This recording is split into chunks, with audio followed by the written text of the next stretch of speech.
আলহামদুলিল্লাহ, সমস্ত প্রশংসা আল্লাহ সুবহানাহু ওয়া তাআলার জন্য, যিনি আমাদেরকে জমাদিউল আউয়ালের প্রথম জুমায় প্রথম দিনে আল্লাহ রাব্বুল আলামিন গত জুমার ন্যায় আবার আমাদের উপস্থিত করে দিলেন।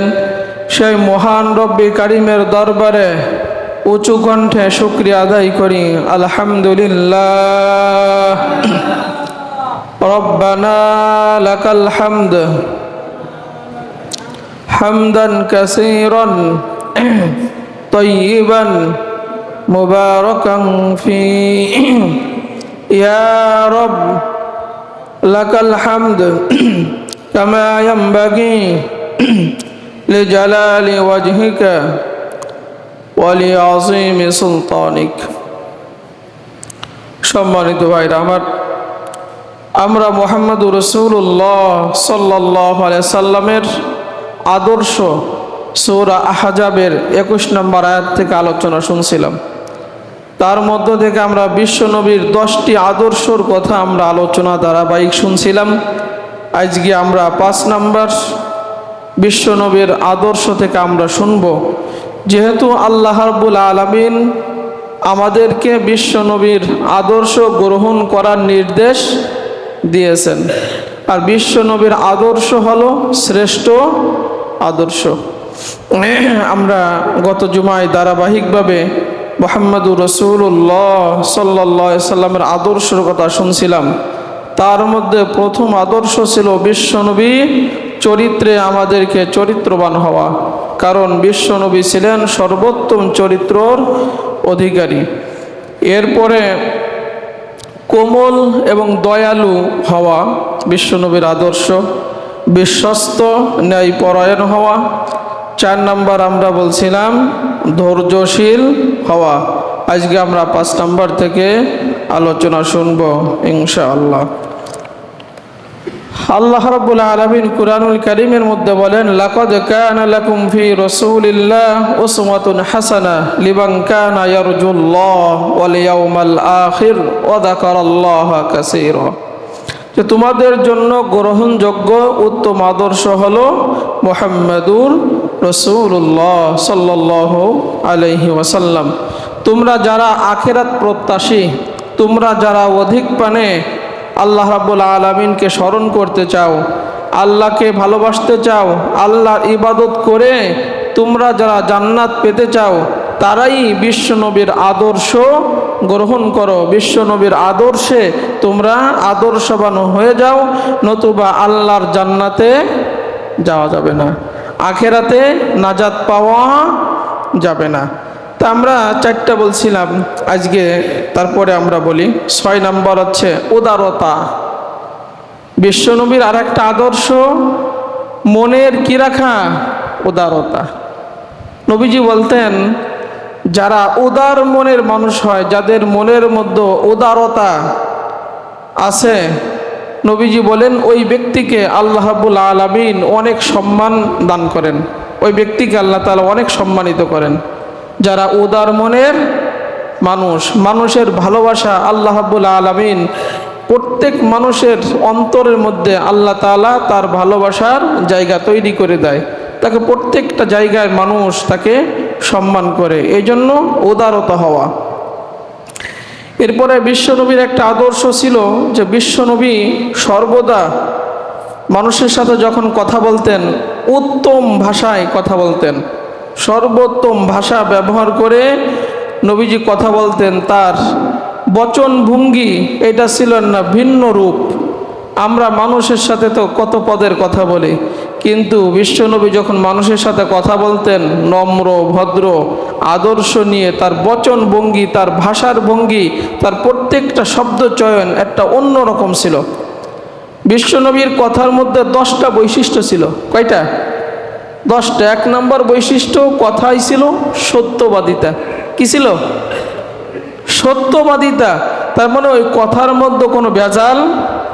আমরা মানুষের সাথে যখন কথা বলি প্রতারণামূলক কথা, মিথ্যা কথা, মিথ্যার সংমিশ্রণ, সত্য মিথ্যা ভাজাইয়ে কায়দা কলম করে কতভাবে আমরা বলি। এইটা বিশ্বনবীর আদর্শ। তা বিশ্বনবীর উম্মাত যারা হবে বিশ্বনবীর কথার মধ্যে 10টা বৈশিষ্ট্য ছিল, তার মধ্যে একটা বৈশিষ্ট্য হলো সত্যবাদিতা। আপনার ওই কথা সত্য হতে হবে। মানুষকে যে তথ্যগুলো দিচ্ছেন ওই তথ্যটা কি হতে হবে? সত্য। কারণ এই সত্য কথা বলার আদেশ স্বয়ং আল্লাহ সুবহানাহু ওয়া তাআলা দিচ্ছেন। এই সত্যবাদীর গুণ, সত্যবাদীর কথা নিয়ে আমি একটা জুমায় সত্য মিথ্যার শুধু আলোচনাই শুনাইছি আপনাদের। আল্লাহ রাব্বুল আলামিন কুরআনুল কারীমের মধ্যে বলেন, ইয়া আইয়ুহাল্লাযীনা আমানুত্তাকুল্লাহা ওয়া কুলু কাওলান সাদীদা। হে ঈমানদারেরা, তোমরা যারা আল্লাহ রাব্বুল আলামিনের প্রতি ঈমান আনছো, তোমরা সাদীদ কথা বলো। সাদীদ হচ্ছে ওই কথা যে কথার মধ্যে মিথ্যার কোনো ভেজাল নেই, যে কথা সত্য কথা, যে কথা মিথ্যার কোনো আশ্রয় নাই, যে কথার মধ্যে প্রতারণা নাই, ধোঁকাবাজি নাই, একদম ফ্রেশ কথা। আল্লাহ রাব্বুল আলামিন বলেন, আমার বান্দাদের সাথে যখন তুমি কথা বলবা এরকম ফ্রেশ কথা বলো।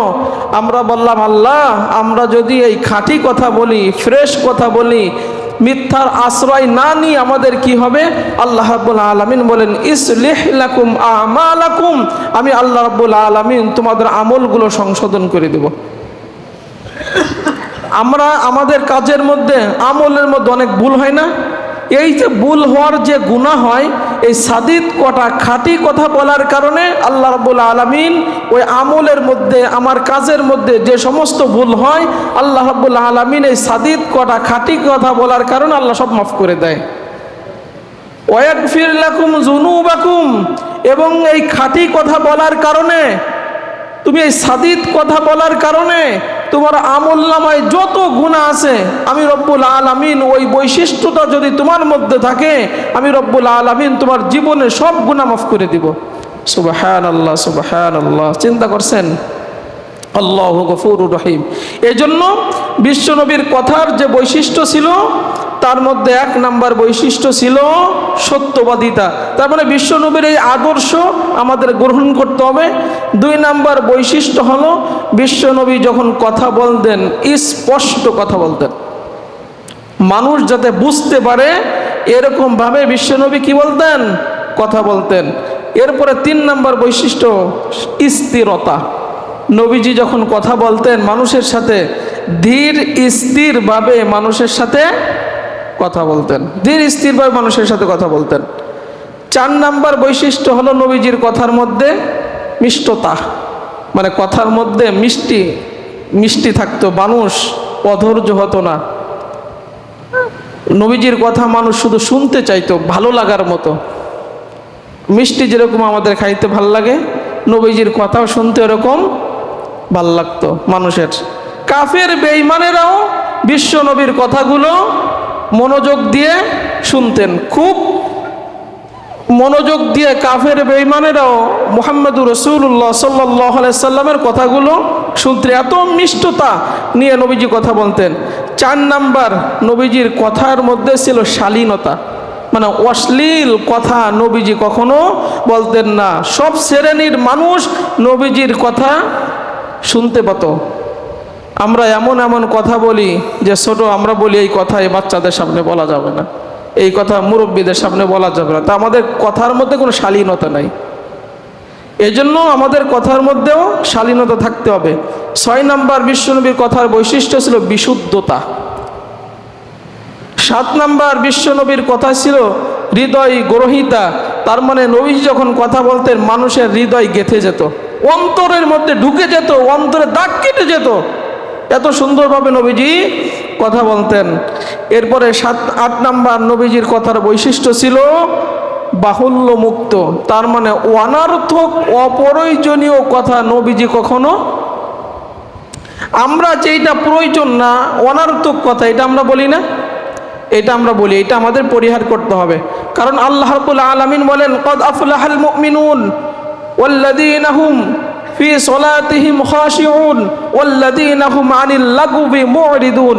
মুমিনরা সফল ওই সমস্ত মুমিনরা যারা নামাজ খুজু এবং খুশুর সাথে পড়ে এবং যারা অনর্থক কথা থেকে বিমুখ, যারা অনর্থক কথা পরিহার করে, বাহুল্যমুক্ত কথা বলে, যে যে কথাগুলো প্রয়োজন নাই, নিষ্প্রয়োজন কথা পরিহার করে যারা কথা বলে, অনার্থক কথা বন্ধ করে, আল্লাহ রাব্বুল আলামিন বলেন কদ আফলাহাল মুমিনুন, ওই মুমিনরা সফল হয়ে গেছে, অর্থাৎ জান্নাতুল ফিরদাউস ওই মুমিনরা পেয়ে গেছে।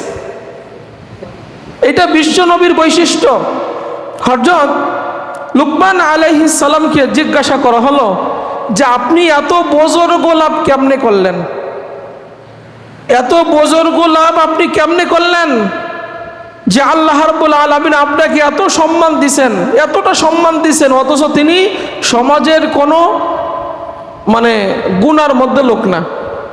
52 শ্রেণীর লোক তো আমরা চিনি, 52, উনি ছিলেন 52, চেহারা সুরত ভালো ছিল না, অথচ আল্লাহ রাব্বুল আলামিন এতটা বেশি পছন্দ করছেন যে কোরআনে তার নামে একটা সূরাও দিয়ে দিয়েছেন। সুবহানাল্লাহ, সুবহানাল্লাহ। তিনি জাতিকে, তার সন্তানকে কি নসিহত করছেন আল্লাহ তাআলা তা কোরআনও তা তুলে দিয়েছেন আমাদের শিক্ষা নেওয়ার জন্য, যে তোমরাও তোমার সন্তানদেরকে এই লুকমানের নসিহতগুলো শোনাবা, তাহলে তোমাদের সন্তান আদর্শবান হবে। তো সেই লুকমান আলাইহিস সালামকে জিজ্ঞাসা করা হলো যে আপনাকে এত সম্মান রব্বুল আলামিন কেন দিয়েছেন? তিনি বলতেন আমার 3টা গুণের কারণে আল্লাহ রব্বুল আলামিন আমাকে এই সম্মান দিয়েছেন। 1 নাম্বার গুণ, আমি আমার এই জবান দিয়ে কখনো মিথ্যা বলতাম না। 2 নাম্বার গুণ, আমি কখনো আমানতের খেয়ানত করতাম না, বিশ্বস্ত ব্যক্তি ছিলাম সমাজে আমি।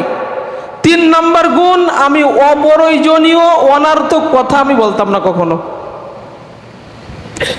আমরা যদি চাই যে লুকমানের মতো হব, তাহলে আজকে থেকে অনার্থক বাজে কথা, যেই কথা না বললে সমস্যা না, এরকম নিষ্প্রয়োজনীয় কথা আমরা যদি পরিহার করি, আল্লাহ রাব্বুল আলামিন লুকমান আলাইহিস সালামের মতো আপনাকে আমাকে মর্যাদাবান করে দিবেন। এরপরে 9 নাম্বার বিশ্বনবীর কথার বৈশিষ্ট্য ছিল মর্ম সমৃদ্ধ। তার মর্ম সমৃদ্ধ কথা, প্রত্যেকটা কথার মধ্যে মর্ম সমৃদ্ধ ছিল। মুহাম্মদুর রাসূলুল্লাহ সাল্লাল্লাহু আলাইহি ওয়াসাল্লাম এই কথার এইভাবে কথা বলতেন। এরপরে 10 নাম্বার কথা হলো সময় উপযোগী।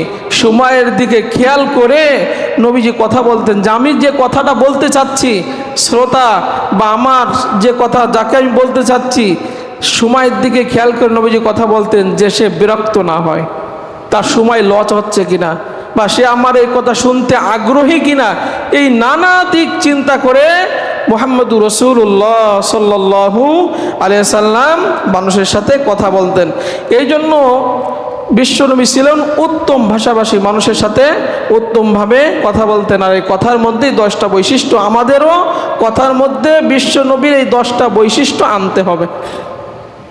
শুধু শুনলে হবে না, এই বৈশিষ্ট্যগুলো আমাদের চরিত্রের মধ্যে আনতে হবে। কারণ মুহাম্মদুর রাসূলুল্লাহর চরিত্র, তার আদর্শ গ্রহণ করার জন্য আল্লাহ রাব্বুল আলামিন স্বয়ং নিজে আদেশ করছেন, নতুবা আখিরাতে নাজাত পাবা না, আল্লাহকে পাবা না, আল্লাহকে স্মরণ তুমি করতে পারবা না এই মুহাম্মদুর রাসূলুল্লাহর আদর্শ যতক্ষণ না তোমার চরিত্রের মধ্যে গঠন করতে পারবা।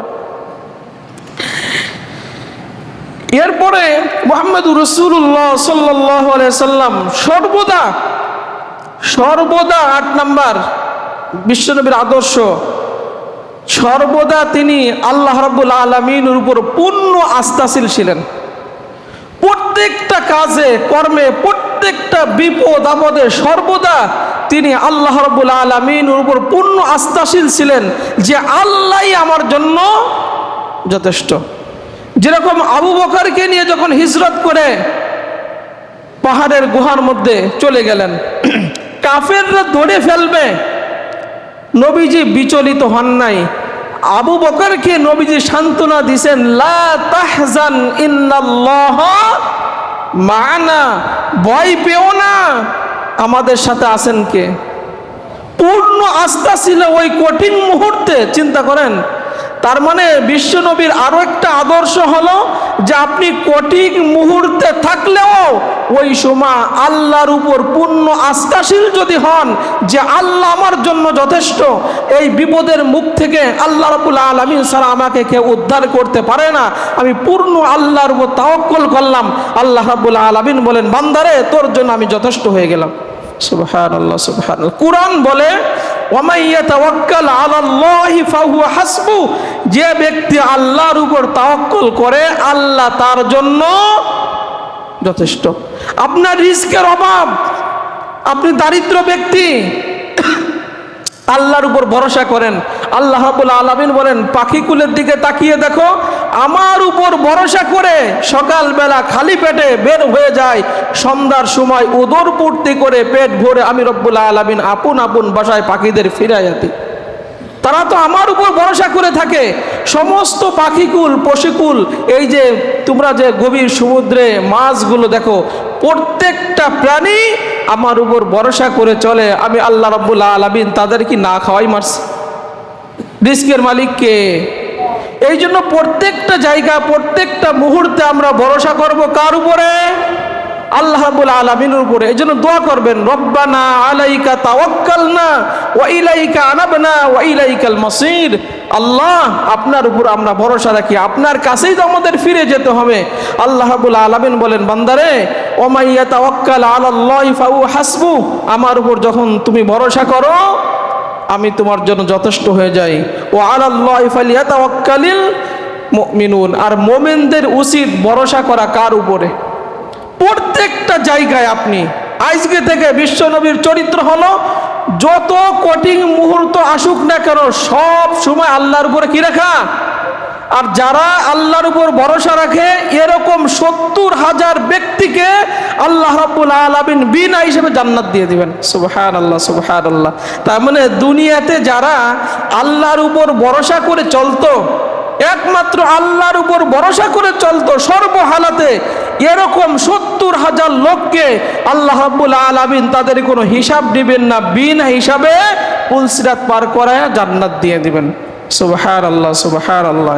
এই জন্য আমরা প্রত্যেকটা জায়গায় আল্লাহ রাব্বুল আলামিনের উপরে ভরসা রাখবো। এইটা হচ্ছে বিশ্বনবীর আদর্শ, কখনো আমরা বিচলিত হব না।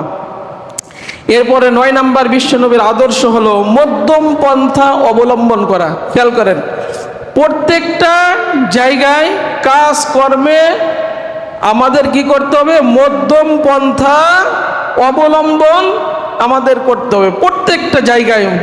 এরকম নবীজি যখন হাঁটতেন, হাঁটার মধ্যে নবীজি বলতেন, তোমরা এমন জোরে হাঁটবে না যে দৌড়ানির মতো হয়, আবার ধীর স্থিরভাবে হাঁটবে না, মধ্যম গতিতে তোমরা হাঁটবে। তারপরে প্রত্যেকটা কাজ যেরকম আল্লাহ রাব্বুল আলামিন কুরআনুল কারীমের মধ্যে আমাদের এই মধ্যম পন্থা অবলম্বন করার জন্য নির্দেশনা দিয়েছেন।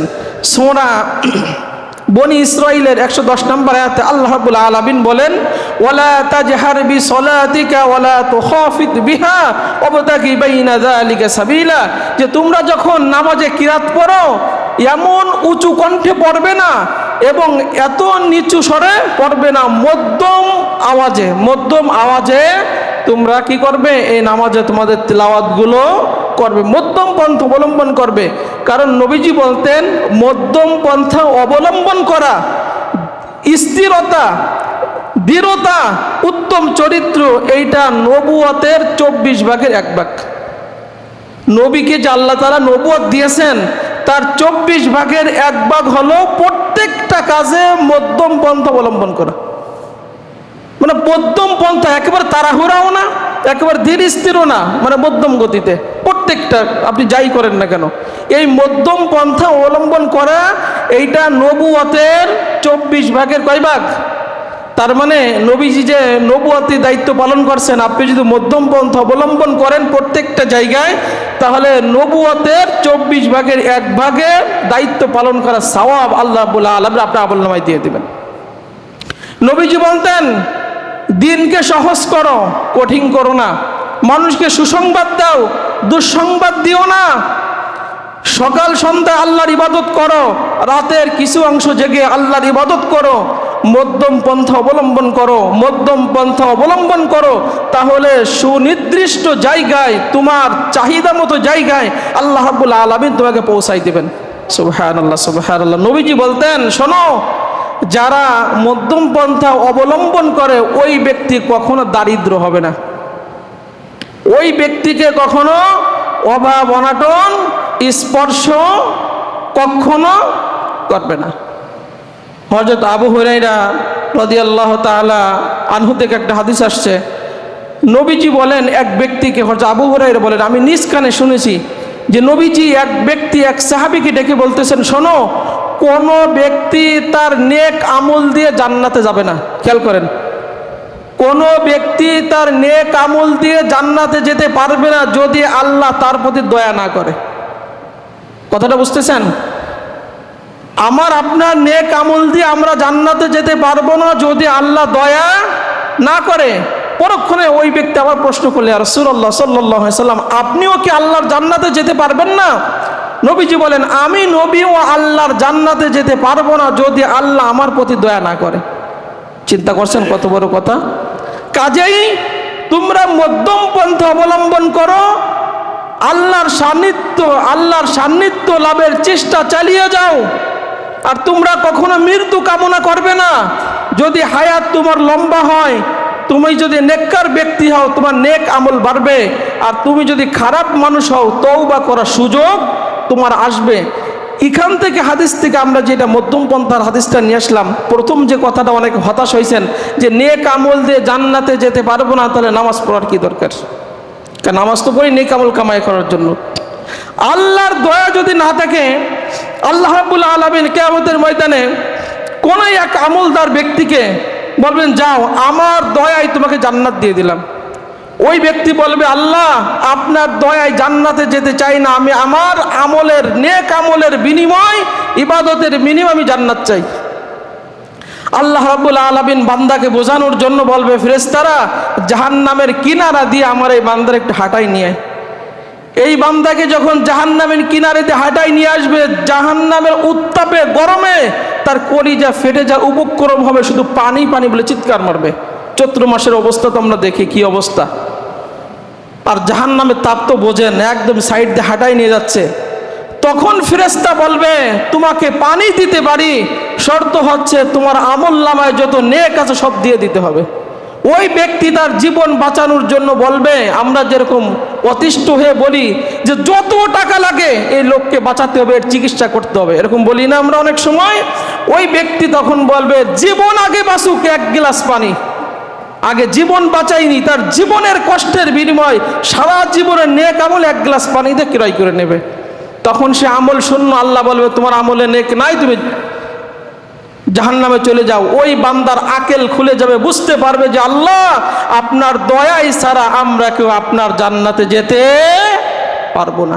কারণ আল্লাহ তাআলা আমাদের যতগুলো নিয়ামত দিয়েছেন, সবচেয়ে ছোট্ট নিয়ামতের কথা একটা জুমাই শুধু আলোচনা করছিলাম, যে ছোট্ট নিয়ামতকে আল্লাহ বলবেন তোমার প্রাপ্য, তুমি বুঝে নাও। এই যে ফ্রি অক্সিজেন নেই, হ্যাঁ, আল্লাহ যে আমাদের সুস্থ রাখছেন, শরীর যদি একটা রোগ দিতেন, হাজার হাজার টাকা ভিটা বাড়ি বেচে আপনার ডাক্তারের পয়সা হয় না, চিকিৎসার পয়সা হয় না। মানুষের কাছে বলতে লাগে, এই যে আমাদের একজন দিনে ভাই, সে তার শরীরে এমন পয়জন ঢুকানো হয়েছে রিমান্ডে নিয়ে পুলিশরা, এমন এই ফ্যাসিস্ট সরকারের আমলে, যে তার এমন ক্যান্সারের পুশ করা হয়েছে যে তার ওইটা চিকিৎসা করার জন্য প্রায় 84 লক্ষ টাকা তার দরকার। চাইনায় তাকে নিয়ে গেছে। এখন সেই ব্যক্তির সেই সম্বল নয় হাজার হাজার মানুষের কাছ থেকে। তা আল্লাহ রাব্বুল আলামিন বলেন, বান্দারে তোর শরীরের মধ্যে যদি আমি এমন একটা রোগ দিই, সারা দুনিয়ার মানুষের পয়সা এক জায়গা করলেও তোর এই চিকিৎসার পয়সা কি আল্লাহ পারেন না? তা আল্লাহ যে আমাদের সুস্থ রাখছেন, এই নিয়ামতের যে আপনি শুকরিয়া আদায় করেন না। আল্লাহ যদি বলে যে আমার দয়াই তোকে সুস্থ রাখছি বান্দারে, অথচ তুই তো শুকরিয়া আদায় করস না, অথচ ছোট্ট নিয়ামত কিয়ামতের ময়দানে আপনার সব নেকি নিয়ে যাবে। আর আল্লাহকে বলবে, আল্লাহ আমি এখন আমার প্রাপ্য বুঝে পাই নাই। আপনি তো আমল শূন্য হয়ে যাবেন। এই জন্য আল্লাহর দয়ায় আমরা এখানে যারা আছি, আমাদের ইবাদতের গুণে না, আমরা আল্লাহর দয়ায়, আল্লাহর রহমতে আমরা আল্লাহর জান্নাতে যেতে চাই। যাই হোক, যেটা বলছিলাম যে মধ্যম পন্থা অবলম্বন করা মুহাম্মদুর রাসূলুল্লাহ সাল্লাল্লাহু আলাইহি ওয়াসাল্লামের 9 নম্বর আদর্শ। যেহেতু মুহাম্মাদের আদর্শের কথা আমরা বলতেছিলাম যে রাসূলুল্লাহ সাল্লাল্লাহু আলাইহি ওয়াসাল্লামের আদর্শে আমাদের আদর্শবান হতে হবে, তাহলে আমাদের মধ্যম পন্থা অবলম্বন করতে হবে। 10 নম্বর হচ্ছে মুহাম্মদুর রাসূলুল্লাহ সাল্লাল্লাহু আলাইহি ওয়াসাল্লামের আদর্শ, সেটা হচ্ছে ইবাদতে একনিষ্ঠতা। একনিষ্ঠর সাথে ইবাদত করতে হবে। কার? আল্লাহ রাব্বুল আলামিন মুহাম্মদুর রাসূলুল্লাহ সাল্লাল্লাহু আলাইহি ওয়াসাল্লাম নির্দেশ দিয়েছেন, মনোযোগটা আমার কাছে দেন, আমরা যারা ইবাদত করতে চাই না, আল্লাহ রাব্বুল আলামিন বলেন ফাইদা ফারাগতা ফানসাব ওয়া ইলা রাব্বিকা ফারগাব। ও নবী, আপনার কাজ কাম যখন শেষ হবে, সংসারের হোক, ব্যক্তিগত হোক, ক্ষেত খামারের সমস্ত কামকাজ থেকে আপনি যখন অবসর নিবেন, তখন কঠিনভাবে, কঠোরভাবে আমার ইবাদতে আত্মনিয়োগ করবেন। ওয়া ইলা রাব্বিকা ফারগাব, রবের দিকে আকৃষ্ট হবেন। আপনি বলবেন আল্লাহ কেন? আল্লাহ রাব্বুল আলামিন বলেন ওমা খলাকতুল জিন্না ওয়াল ইনসা ইল্লা লিয়াবুদুন। মানুষ, আমি তোমাদেরকে সৃষ্টি করছি, জিন আমি তোমাদের সৃষ্টি করছি একমাত্র আমার ইবাদত করার জন্য। ক্ষেত খামার, সংসারাদি, এইগুলো একটা উপকরণ, এইগুলোই দুনিয়ায় বেঁচে থাকার জন্য, কিন্তু দুনিয়ায় পাঠাইছি একমাত্র আমার ইবাদত করার জন্য। অথচ আমরা আসল কাজ ভুলে, আমরা ইবাদত বাদ দিয়ে এই নকল কাজ নিয়ে আমরা ব্যস্ত। অথচ এই দুনিয়ার সব কিছু ছেড়ে খালি হাতে, শূন্য হাতে আমাদের ফিরতে হবে উঁচু কণ্ঠে। বলেন তো কার কাছে? কার কাছে? এ বিশ্বাস কি আছে? আছে না? তো বিশ্বাস যদি থাকে, তাহলে আপনি ইবাদতে অমনোযোগী কেন? নামাজে অমনোযোগী কেন? আল্লাহর ইবাদত আপনি কেন করতে চান না? কোন ভরসায় আপনি বসে থাকেন? অথচ আল্লাহ আপনাকে দুনিয়ায়, আমাকে, আপনাকে পাঠাইছেন একমাত্র তার ইবাদত করার জন্য। আল্লাহ রাব্বুল আলামিন বলেন বনি আদম, আমি তোমাদেরকে সৃষ্টি করছি আমার ইবাদত করার জন্য। অতএব ইবাদতে অবহেলা করো না, ফাঁকিবাজি করো না, অলসতা করো না।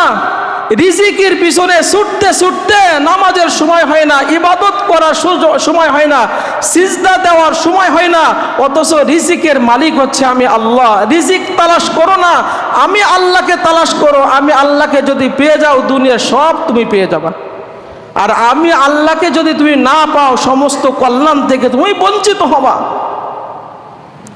রিজিকের মালিক আল্লাহ। আল্লাহ বলেন আমাকে তালাশ করো, আমি রব্বুল আলামিন রিজিক তোমার সামনে উপস্থিত করে দেব। সুবহানাল্লাহ, সুবহানাল্লাহ।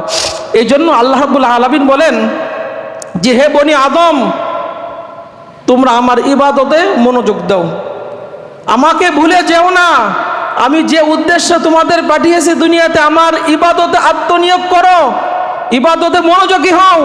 আমি রব্বুল আলামিন তোমার অন্তরকে ঐশ্বর্যমণ্ডিত করে দেব, অভাব মুক্ত করে দেব, দারিদ্রতা দূর করে দেব, পেরেশানি দূর করে দেব, বিপদ আপদ বালা মুসিবত সব দূর করে দেব।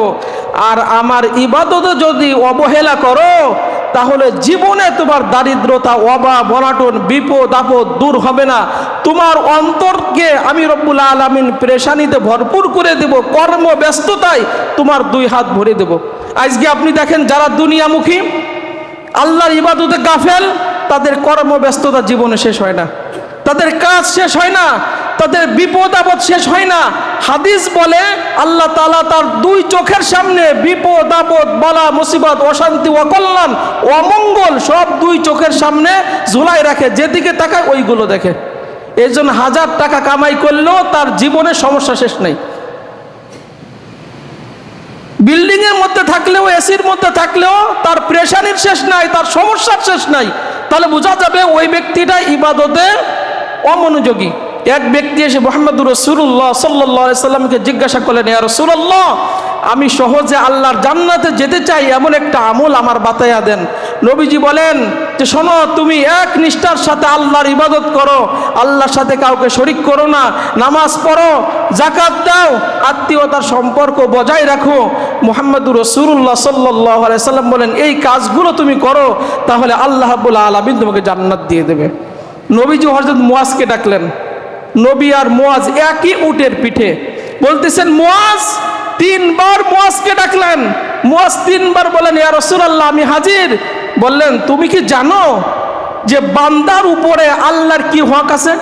এটা বলে শেষ করি, যে বান্দার উপরে আল্লাহর কি হক আছে তুমি কি জানো?